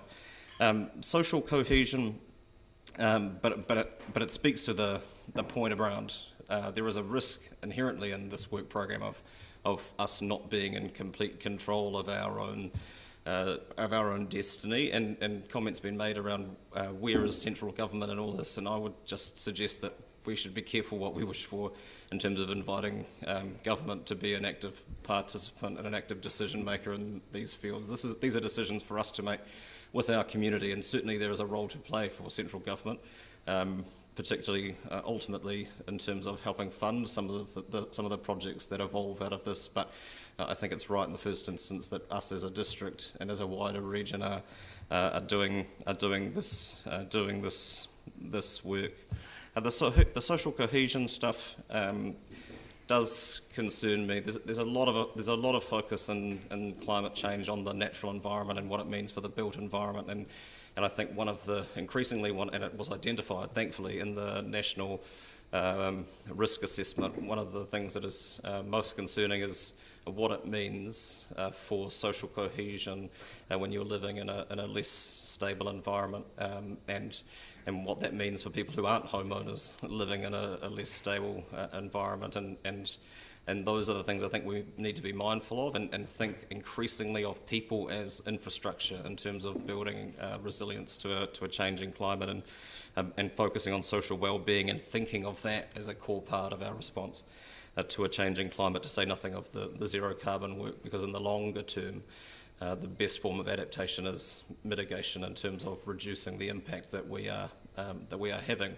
and the damage that will do further along the line. And that's about all I wanted to say. It is a significant body of work, and the people involved are to be applauded. It is as thorough as it needs to be. I'd hate for it to be oversimplified, but I think it is digestible in its current form. There's a lot going on, and I applaud the work not just of our staff, but the regional council staff and the input from mana whenua and the community to date in getting us to this point. It is very much a starting line, and look forward to the work evolving over the coming months and years as we learn to grapple with this most significant challenge.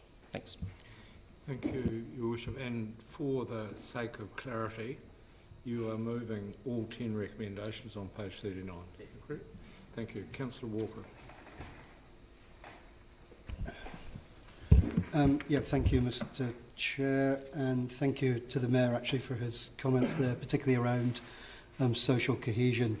There's rightly been calls from many quarters since I've been around this table to develop a comprehensive climate change adaptation strategy for South Dunedin, and this excellent South Dunedin Future Programme Plan update absolutely does that. And I thank Mr. Rowe, I thank all his team, and for putting it together, and that includes ORC and of course mana whenua. And furthermore, this excellent report emphasises the need for that strategy to be developed in a way that is not only robust, transparent and inclusive, but has community engagement at its core. And I think that's tremendously important. Climate change, however you want to define it, is fantastically complicated process that whose effects will be borne by all of us in different and unpredictable ways. However much as we'd like there to be one, there is no one silver bullet that will solve the issues accruing for people living in the midst of a rapidly changing planet. We only need to refer back to last week's council meeting to understand our responsibility to shy away from knee-jerk reactions and ad hoc one-off cure-all solutions, to understand what sits at the heart of this paper, and that is, as is mentioned in the executive summary, the fact that the issues are involved are diverse, interwoven, and need to be enduring. I think that last point is of particular importance. And above and beyond that, any solutions, whether short, medium or long term, will be balanced, cumulative actions, and of course investments that ultimately may alter what we currently see and know as South Dunedin. I suspect for many of us around this table who have battled for climate action over the years, and in my case it's been multiple decades, solutions can seem dauntingly unattainable, and that's fair enough. It's complex, and the challenges to find solutions wherever you live are considerable and so often dependent on multiple stakeholders, including the community and, of course, government agencies working together. But in many ways, that's why I'm tremendously encouraged by the proposal to develop a climate change adaptation strategy, and why I'm happy to support the recommendations moved by the Mayor. Because while it comprehensively covers and looks to understand the complexity, uncertainty and risks of the changing environment, it also speaks, I think, largely to the ambition and better future for South Dunedin. It's not simply deferring to the old mantra of holding the line or protecting the status quo, but it's going to endeavour to ask and provide the opportunity for everyone, in particular the South Dunedin community, to shape a future they want to see, and particularly one that is resilient to climate change. They've done well, and this project gives me encouragement that it is going to be done well. It's a once-in-a-lifetime opportunity for all stakeholders to be ambitious in reshaping an area that will not only be more resilient to the effects of climate change, but actually one that's an example to other parts of New Zealand and arguably perhaps even the world in terms of adapting to support positive outcomes that reflect our broader social, cultural and economic ambitions for this city. The hospital rebuild that's happening now has offered up the chance of creating a far more vibrant city centre that is more focused on our ambitions around livability, mode shift, zero carbon, health, pride, etc. This plan in many ways offers us the same opportunities, but on a much larger scale and with much greater importance. And I want to once again thank the staff for a report that's positive, definitely visionary and ambitious. Thank you. Thank you, Councillor. Councillor Houlihan. Thank you, Chair. Yes, I agree with a lot of the comments that have been made prior, that this is a very complicated issue and it involves a lot of different stakeholder groups, and I want to congratulate Mr. Rowe for his work, and I think bringing one person in to coordinate all of this makes sense, and it was a really good, in my opinion, it's a really good idea to have him there to bring together ORC, DCC and any other stakeholder groups to help coordinate all this work, because there's a lot going on in South Dunedin. And however, I am a little bit concerned about the comments by the Mayor to say, be careful not asking government to get involved. And while I will say I am concerned about the actions that the government has taken with Three Waters, so I certainly agree there. I don't know whether that, but where I see us needing to communicate with government and keeping those channels open is around the fact that I don't think our council or ORC combined has enough funds to cover what is needed to repair any future damage for South Dunedin and the issues that we face there and how to resolve them. And I was particularly pleased to hear Mr. Rowe say that Treasury is considering at the moment issues around insurance, and that Mr. Rowe is talking to insurance people in the insurance industry about this particular problem, that Treasury and Mr. Rowe are in discussions around values of properties in South Dunedin, because these will be creating a lot of fear for the owners in those areas, and I 100% support and agree with that. And the comments we got from Mr. Rowe today was that another issue that Treasury is considering is compensation if needed, and I think I applaud that as well, because for me, I think, you know, owners need to know that there is some help coming if needed, and that would be obviously financial help. The other thing that I thought was of interest of today's discussion was around the fact that, and it's that this is such a large issue for us. It makes sense for DCC, ORC to work together, and I really think that is great that we're doing that. So Yep, thank you. Sorry, there was... Councillor Vanderbilt. The Mayor has today decried the ODT front story, which he claimed had red flashing lights on it. Technically, I don't see how it's possible, but anyway. He decried it as being catastrophising. The catastrophising that has gone on in the past has largely come, in my view, from this council, especially from ex-Mayor Cull, who repeatedly and for some years talked about retreating from South Dunedin. Retreating from South Dunedin. I have a cultural background. My parents came out of Holland, and having been there and having seen how people live there with a sea level which for 60% of them is actually above where they live, the Dutch would die for an opportunity like South Dunedin. 1 metre to 1.5 metres above sea level when 60% of them live below it, quite happily, and not worrying too much about climate change. The catastrophising that has gone on, I believe, has been very detrimental to South Dunedin for a long time. I think that the kind of work that is currently being proposed is work which doesn't actually do anything for South Dunedin other than create yet another plan. And as Councillor Walker has pointed out, we're trying to plan something that is relatively complex and subject to a lot of change.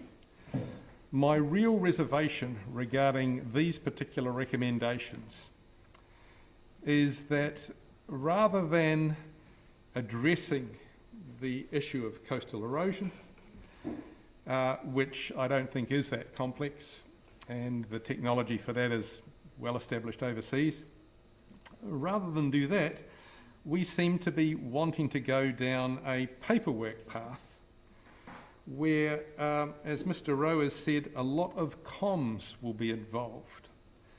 Mr. Rowe has gone on to be much more specific and has said that this program, he wants to make this program digestible and reshape how people think. I don't believe it is the role of this council, or any council, ORC either, to spend public money to reshape how that public think. The idea that you need to have a lot of comms involved before you can do something suggests that you're trying to do something that the public, in fact, don't want. And I believe that we've seen that in George Street. I believe we've seen that with various other initiatives that restrict parking. I believe we've seen that with a whole lot of spending at the DCC, cycleways, the unsuccessful one-way street cycleway. All of these situations, hospital site, have all involved a lot of reshaping how people think and using public money to do it. I don't believe that's our job. I believe rather than reshaping how people think, what we should be doing is we should be reflecting what the people that we represent actually want. And I don't think they want large amounts of money. Turns out it's not 36 million, turns out it's not even 500 million. Those are the only two figures that have been floated when I asked the questions, but it turns out it's none of those things. What we have here is essentially a massive open-ended budget that was supposedly going to reduce flooding in the South Dunedin area, but is now going to require... There is no open-ended budget. There is an agreed budget as set out in the 10-year plan and as referenced on page 84 of the report. My apology. I shouldn't have said open-ended. I should have said $36 million, some of which supposedly is going to pay for all of this reshaping of how people think. So I retract the open-ended. to me, in terms of a propaganda budget, 36 million did seem rather open-ended, but the Mayor is exactly right, it technically is not. So I can't vote for any of these recommendations, and my time is up. Thank you for hearing me out. Thank you, Councillor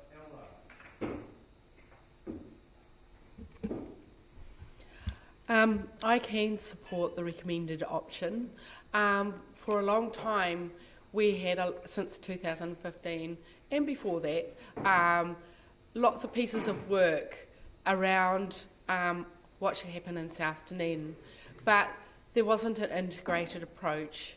There were pieces of work in ORC, pieces of work in transport, pieces of work in urban design and planning and spatial planning, pieces of work all over the show, G&S Science doing their bit. It's only when we pull these strands together that we can actually create a comprehensive plan that pulls all the bits together. And I'm excited by this, and the evidence of this is already in front of us, and that is we employed Jonathan Rowe to pull all these bits together, to get all these groups speaking to each other, and now we actually have a strategic kind of document in front of us now.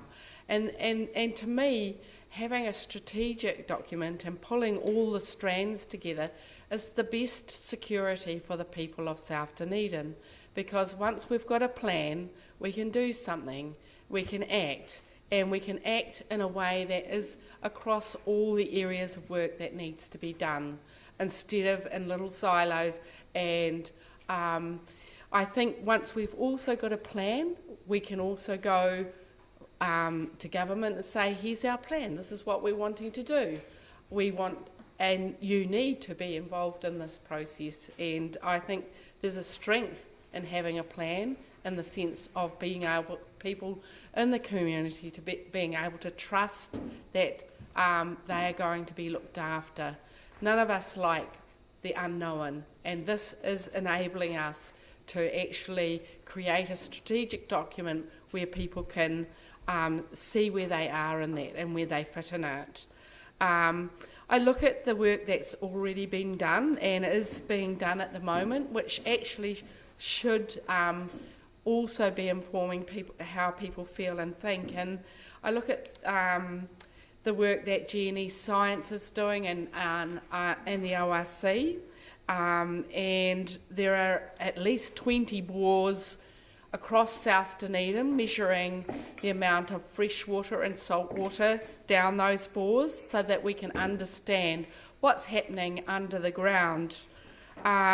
We have a 10-year plan, and I note on page 55 there's been a lot of work and is a lot of work being done. Extensive computer modelling work is underway to evaluate the current performance of the network in South Dunedin to identify problem areas and model potential improvements.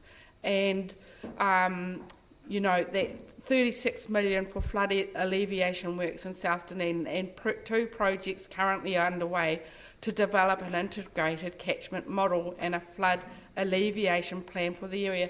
So there is presently a lot of really good work being done that will inform this plan and inform the overall strategic way ahead.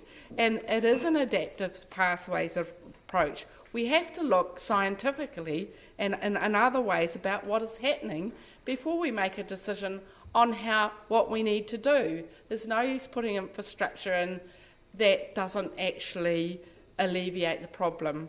What matters most to the community is really important. What can we do? Making it happen, and how's it working? And that is a thing that will rotate time and time again, because we'll have to reevaluate what's happening, and there will be points in which we have to do it again. And I think working across ORC, DCC and all the stakeholders and having a project lead and a project drive has already proved itself in this document, and I think for South Dunedin it is a great thing. And I speak to what Steve Walker pointed to earlier, and that this is also an opportunity for a reimagining and a re-envisioning of South Dunedin and what it could look like in the future. And there are some really great opportunities for us to work together with the right strategic kind of document and working across all the groups to make this happen. And I also echo... And your time is up. Oh, okay. My concern's about 3 Waters reform. Councillor Raddick. Thank you, Chair. I take a somewhat opposite view to Councillor Vandervis, because I think that Council has not looked at the South Dunedin situation with catastrophic enough eyes. So instead of catastrophising about it, I think they've done almost the opposite historically. In receipt of a report back in 2011 about the flood situation, nothing was done.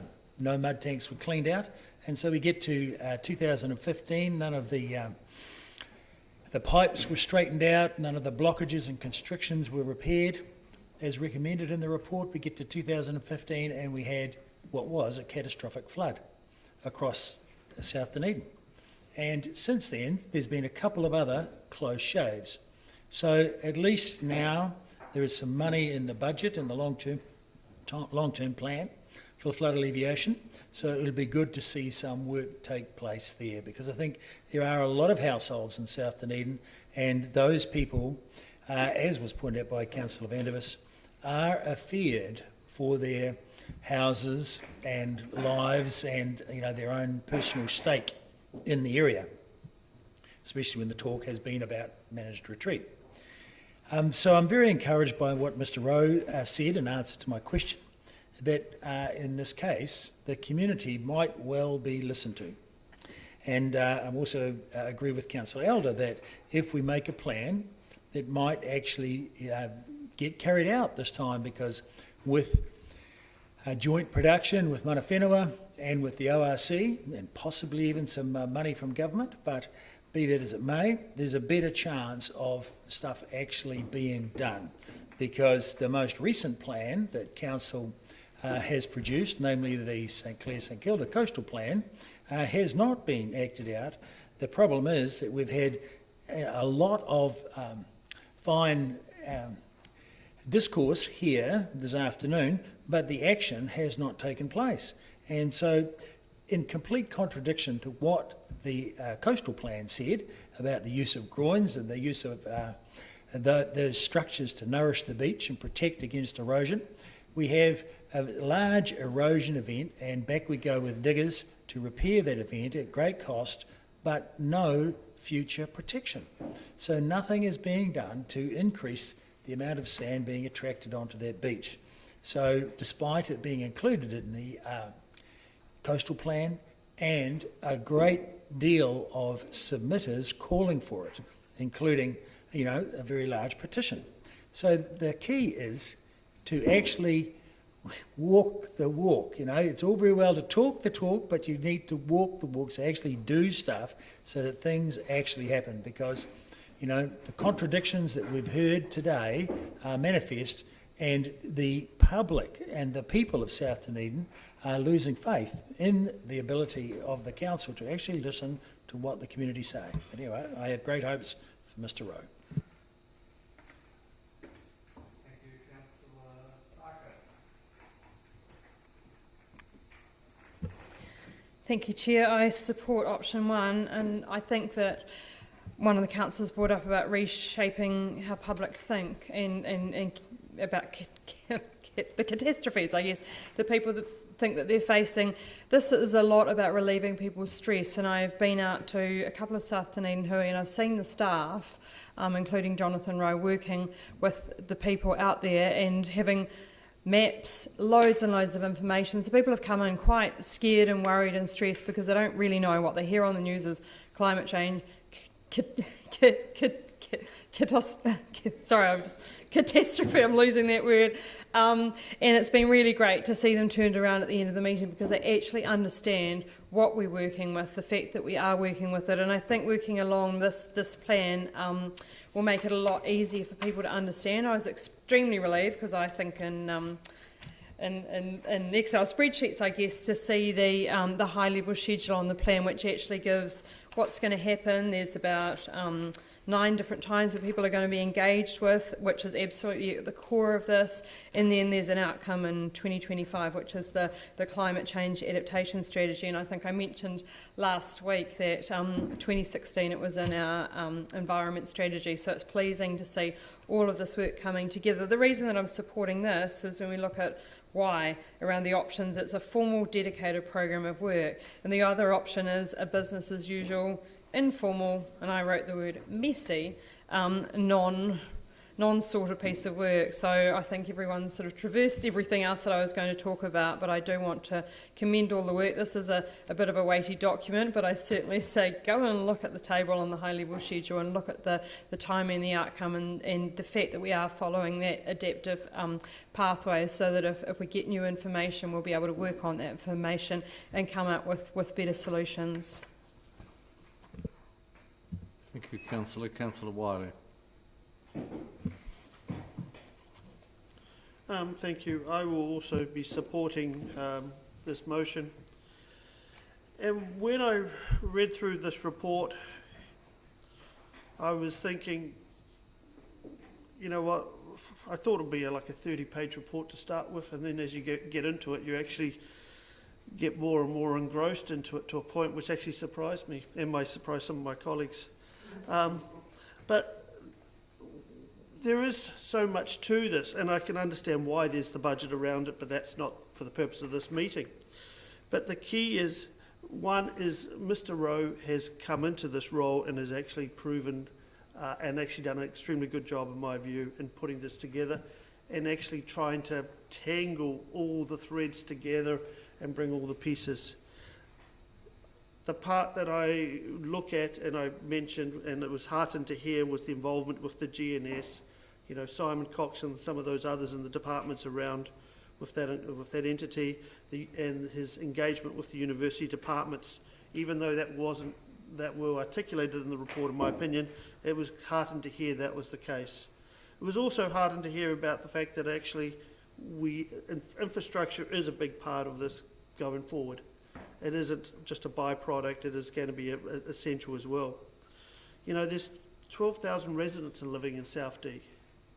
And I think the key is that we want all of them to have confidence in South Dunedin, whether they're residents and renting or whether they're property owners. But the bottom line is we want them all to engage as much as we can. And I think that the option where DCC, ORC and Mana Whenua, you know what, play the part. It's the people of South Dunedin that really we want to give them the confidence that we have got their interests at our heart, and we are really wanting to show them that there is a future for South Dunedin. And I think that's really important. But one paragraph really stood out to me, and I'm just going to read it again to everybody. While the challenges facing South Dunedin are considerable, the expectations for its future are correspondingly and appropriately ambitious. This program is not simply about protecting the status quo for as long as possible. Rather, it seeks to empower partners and stakeholders to envisage a better future for South Dunedin. And I think that sums it up nicely for me. Thank you.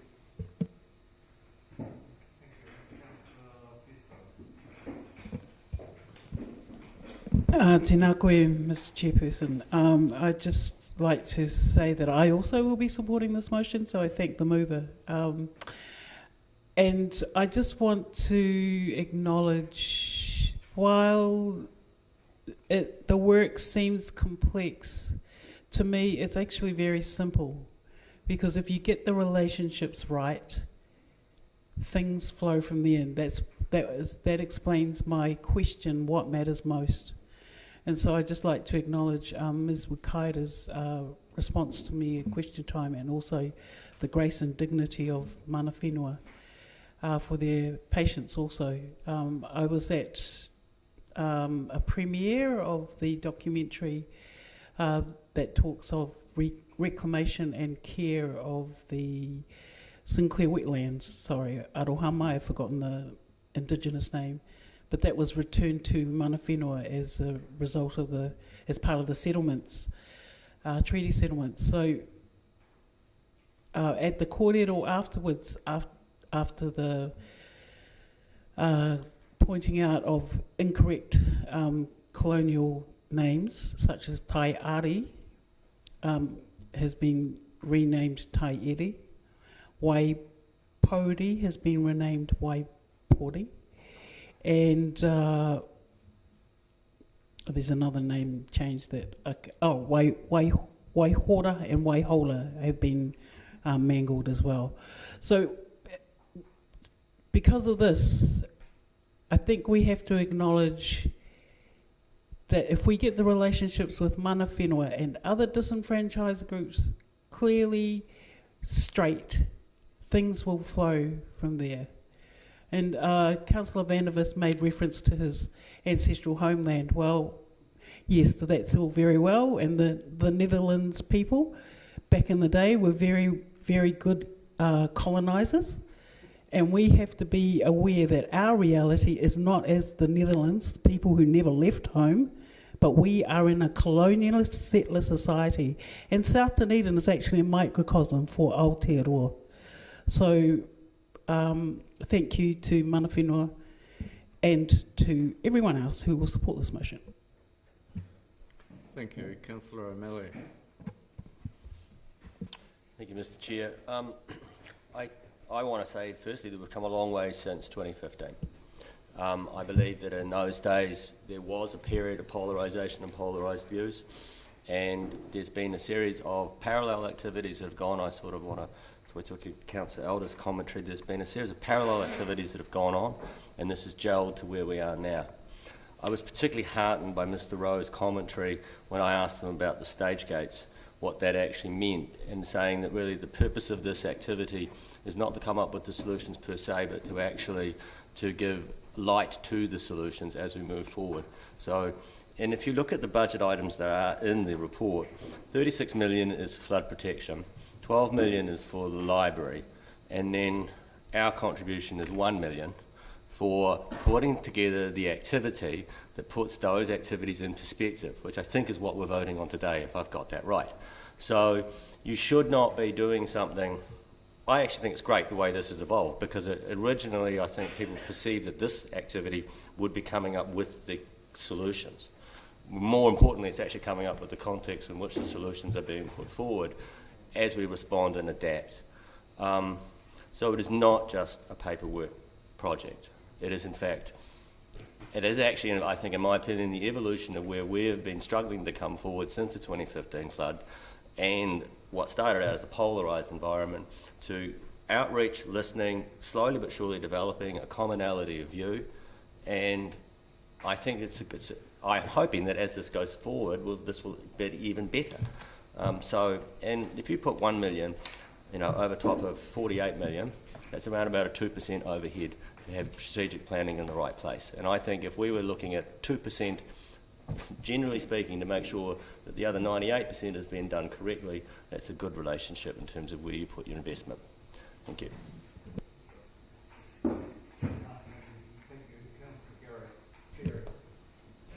Thank you, Mr. Chair. There's been much already said, and the first point that I want to make is it matters how we talk about this. It matters to the people who live in South Dunedin. And it concerns me, in fact, how some colleagues are articulating their views. But what we do here has to transcend this triennium, last triennium, and the next triennium and onwards, because this is not going to be dealt with in this triennium, that's for sure.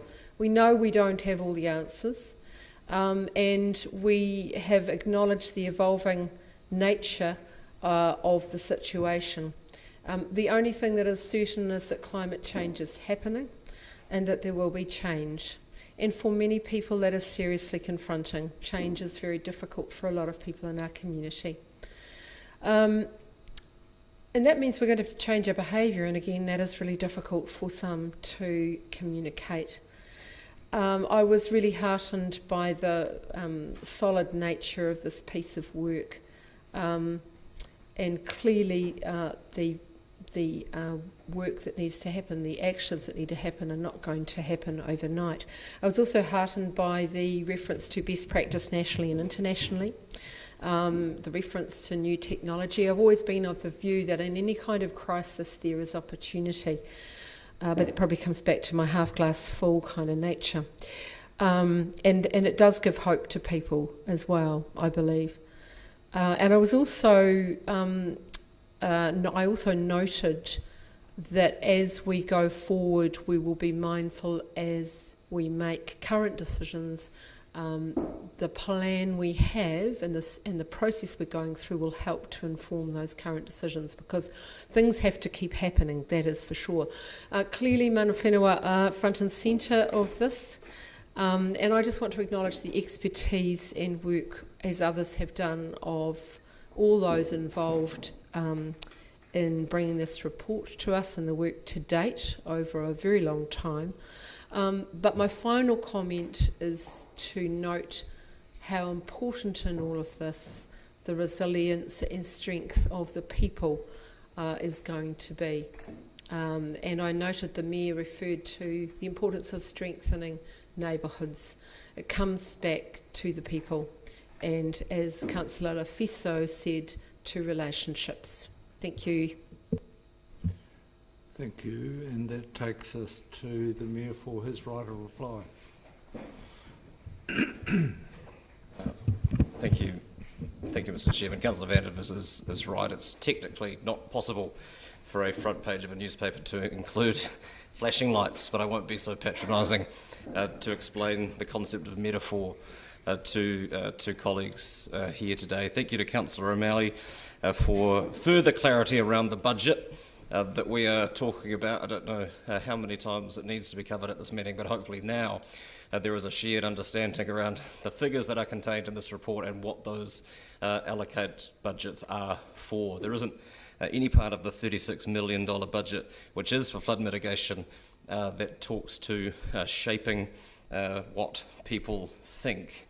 And I also want to thank Councillor O'Malley for the comments he's made around where we are now relative to where we were 7 years ago, and the bringing together of people with a greater degree of shared understanding and a greater degree of shared purpose, and an ability to be able to have those conversations about ambitions and aspirations and values. And the reason that we've been able to do that is because we have resourced the work around communications and engagement. And it's disappointing, as it always is, to see the importance of good engagement criticised here. I can't see how anybody benefits from us not making the effort and taking the time to make sure that as many people as possible in our community are on the same page and are involved in this case, one of the most important conversations that any of us will ever have.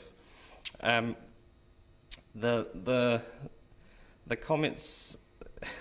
It's been suggested that now that we will have a plan, something will be done, which suggests that nothing is being done, and that has been traversed already today. There is a significant amount of work that has been going on, and it continues to go on, that will dovetail into the plan as it is set out. And yes, groins are mentioned in the St Clair-St Kilda coastal plan, but I don't think it's fair to suggest that plan is a failure because that hasn't been done. By that same logic, the fact that the mention is made of demolition of the esplanade at St Clair but hasn't been done yet would suggest that the plan has failed because we haven't implemented something that is presented as a management option for further debate in future. And just lastly, I want to thank those who have made the comments around the opportunity here. It's easy to fall into the trap of deficit thinking when you're dealing with significant challenges, and I think if we have this conversation the right way and we do this work well enough, we will be able to empower and enable our community to get to a point where they will be able to see what the opportunity is in thinking differently about how we how we live in parts of the city that are most heavily impacted by the effects of a changing climate, and because it is scary to think about things being different when you're not involved in the discussion about what that different scenario might look like, and that is something that we certainly need to be mindful of, particularly from a town planning point of view, preparing not just for a growing population, but where we may need to be able to provide residential development capacity to accommodate existing residents who, for a multitude of reasons, as set out in this paper, may no longer be able to live in the way to which they have been accustomed in recent times, and the sensitivities that have been mentioned are very real, and something that we do need to be mindful of, all of us, as we continue to do this work. And I'm heartened by the overwhelming response politically to a piece of work that our staff have done with others that I think we can all be rightly proud of. Thanks. Thank you. So let's be clear. I plan to take these all together. I don't think it would be, I think it would be nonsensical to separate them, given the fact that we've got so many moving parts that integrate here. And I'm just alerting people to the fact after this division, I'll move a 5-minute recess so people can get themselves a cup of coffee before the final items. So it's moved that those 10 recommendations be agreed to. As I said, Ms. Lapham, can we take that by division, please?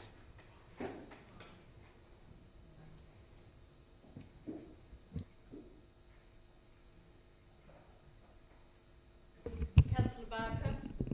Aye. Councillor Elder? Yes. Mr Allison? Councillor Gary? Aye. Mayor Hawkins? Aye. Councillor Houlihan? Aye. Councillor Fiso? Councillor O'Malley? Aye. Councillor Raddick? Aye. Councillor Staines? Councillor Vandervis? No. Councillor Walker? Aye. Councillor Wiley? Yes. Councillor Benson Pope? Aye.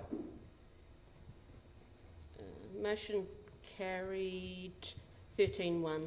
13-1, thank you very much. I'll move that we adjourn for 5 minutes. Second to Councillor Walker. Those in favour, please say aye. Against, no. That's agreed.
that has developed further. Ms Graham.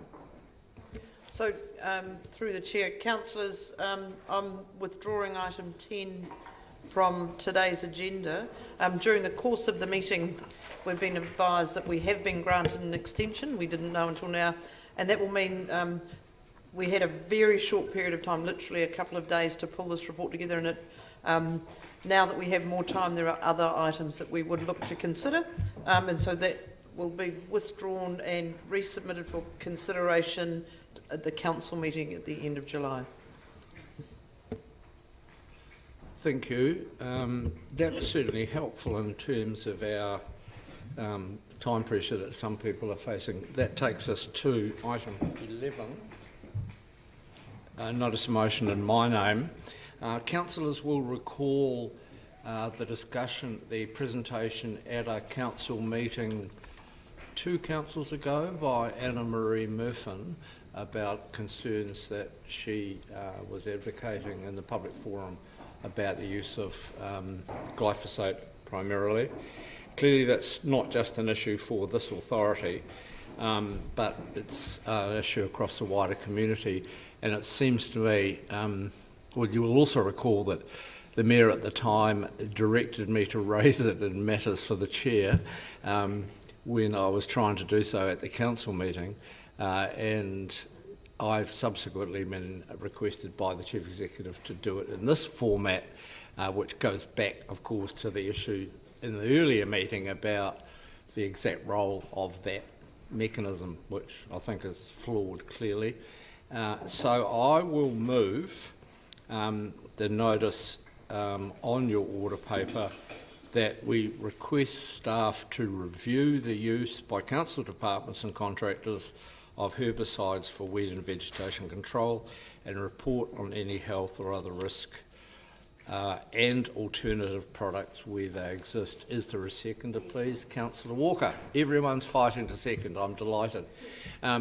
You'll also recall in speaking to this, I recall discussions I alluded to previously where, because of these concerns, decades ago, the city investigated fire and steam and similar with limited success, but I note that work has been done in other authorities as well, hence the note to the motion, and I'm not asking or suggesting that the wheel should be reinvented, but I would like us to take some comfort that what we're doing, if we wish to continue with the status quo, is as well controlled as possible and as safe as possible, or that there are other alternatives.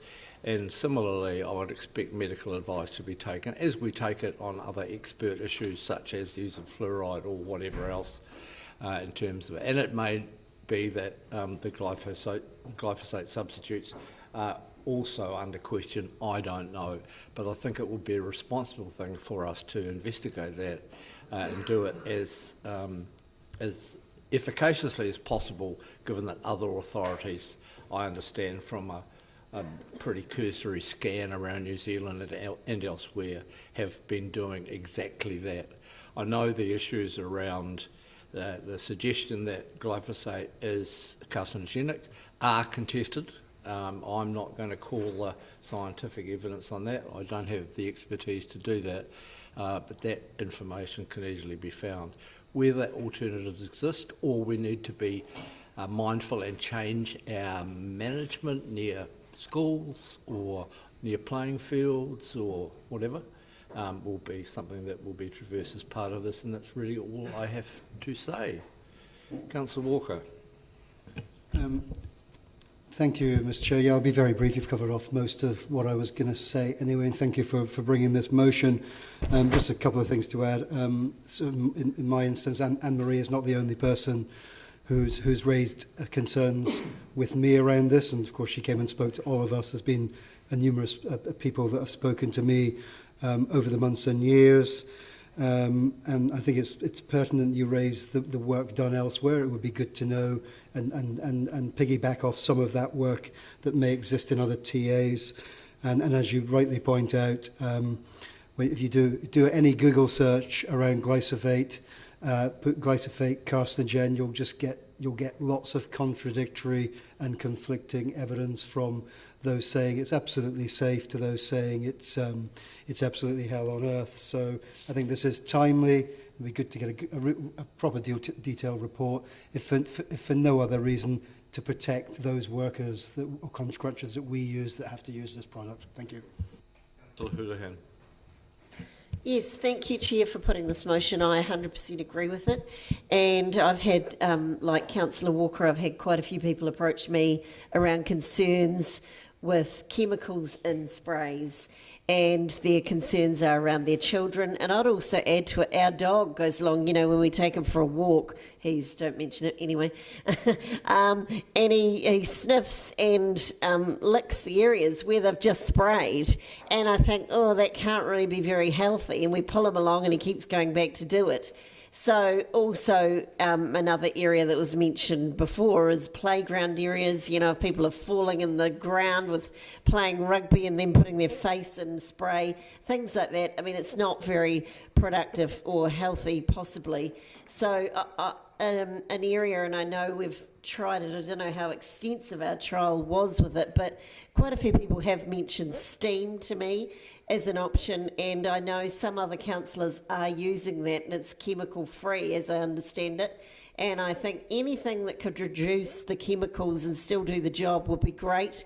Certainly we need something that will kill the weeds, because of course we have had a lot of complaints about people concerned there aren't enough weeds being removed from our curbs and things, so hopefully we get something that will do that job proficiently. But I 100% support this motion. And another thing that the people who have complained about the chemicals have also added that they'd love to see pot plants on the top of bus shelter stands to bring in more bees and help the bees grow. Thank you. The issue is certainly timely, if not probably a bit late. A lot of overseas countries, especially mainland Europe, have already moved to completely ban glyphosate from domestic and residential use. And the reason that they've only banned it from residents and domestic situations is because a lot of commercial use of glyphosate is now so universal that there is no effective or affordable way of actually doing something different. The DCC did experiment with steam some years back, and a lot of people were very glad of the option where you could apply to the DCC to make sure that your frontage wasn't sprayed with chemicals, and they did steam for quite some time instead. The problem with steam is that it's quite expensive, the effects are fairly short term. Same with flamethrowers, which I bought a particularly good one that, again, kills the weeds and makes it all look wonderful for 2 weeks, but they come back in no time at all. So the review is something that I think will be welcome. I think that we need to probably differentiate between people who simply get hold of some and use it without much experience in residential situations, as opposed to commercial situations where you have professional users who have all the proper gear, don't do it when there's wind, or they apply it in ways that not necessarily sprayed, and use wands or whatever. Hopefully the review that we get will give us some options that are both affordable and workable, and reduce, just if not eliminate, the use of glyphosate in our environment. Thank you. Thank you. Councillor O'Malley. Thank you, Mr. Chair. Thanks for this notice of motion. Glyphosates came out in the mid-70s, commercialised by Monsanto, who then genetically engineered crops to use them agriculturally. And for some reason, Bayer bought Monsanto, which seems to be the strangest economic deal any pharmaceutical company would do, and almost crippled themselves with the lawsuits that came their way. If we go down this path, and I would like us actually go down this path, we have to have an expectation of outcomes that pre-1970s. In other words, what were we doing post, just right at the end of World War II and earlier, in terms of weed management and other such things? It's kind of like the single-use plastic bag environment. the world will not end if we remove these dangerous chemicals from our behaviours. But we will get different outcomes, and we have to get used to those outcomes as we move forward. So I hope in this report actually would be a setting of outcomes that we expect, because obviously we did maintain the city pre-Roundup, and so we can go back to maintaining it that way then. Thank you. Councillor Barker.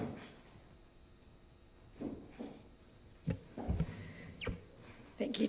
Excuse me. Thank you, Chair. I just want to, I guess, highlight the other risk, and we've talked about the risk to people, but I also think about the risk to bees and insects, and we are the wildlife capital of New Zealand. It would be great to lead this environmentally, so it would be also good to look at the costs and benefits, because with any review that we're going to do, if we're going to stop doing X, then there is going to be a cost to our community, and it's about how they feel about wearing that as well. But I just wanted to highlight the risk to insects. I was just looking where Germany had phased out glyphosate, because they say what harms insects also harms people, and what we need is more humming and buzzing, which I thought was a lovely way of putting it. But I think all of us who garden will have noticed how, or even driven through the countryside on the state highways, will have noticed how clean our windscreens are, and we might remember a number of years ago. So I would like that extended to the risk and the harm that it also does to insects and animals. Thank you. Is there anyone wishing to speak against the motion? In which case, I will put it. Thank you for your support. Those in favour, please say aye. Aye. Against, no. That is carried. And that is the end of today's meeting. And thank you very much. Oh, I'm sorry. Councillor Houlihan has alerted me to the fact she has something to raise for consideration of the chair. Good luck. Thank you, Chair, and I realise that possibly this may be our last meeting, but what I wondered as a Planning and Environment Committee, or maybe, who knows what committee if this continues next term, but is that we look at a review, the council looks at a review of the building industry in any way we can help it. With the problems they're facing at the moment, it may be out of our, out of our remit, thank you, for us to be able to do this, but because we work with the building industry a lot, especially in planning and environment, is there anything we can do to help? I know it's actually a very sad issue that there's been quite a lot of suicides with the building industry in Dunedin, but also around New Zealand, and a lot of them are under a lot of stress at the moment, obviously due to the jib shortage, due to there's financial pressures that a lot of people can't get finance to do development and renovations or building. So there's a tightness on money. There's also the other issue, some have reported some issues of waiting for consents, and I'm just very aware that there are a lot of problems and a lot of stress in that industry, and if we could do anything to help, I would really like us to advocate for them. I'm not sure if we can do anything, but I just wanted to put it forward. Thank you, Councillor. I will give that matter due consideration. And Marapura, as this is the last meeting of the Tronium, could I ask you to close, please?